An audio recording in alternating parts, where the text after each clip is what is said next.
Ora ci colleghiamo con Giorgia Cardinaletti perché arrivano buone notizie dall'ospedale Spallanzani. Giorgia.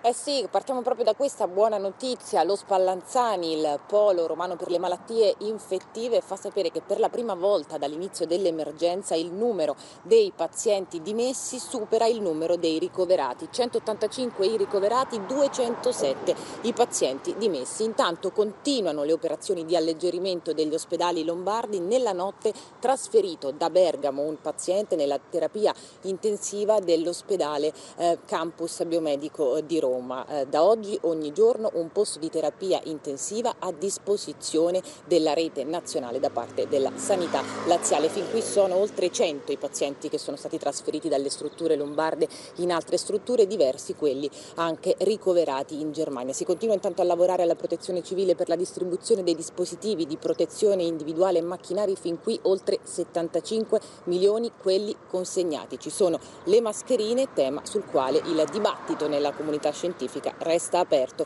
Il servizio di Letizia Pascale, poi linea a te. In tutta Italia è corsa alle mascherine. Gli esperti concordano sulla necessità di indossare i dispositivi di protezione per i soggetti infetti, sulla loro utilità per le persone sane.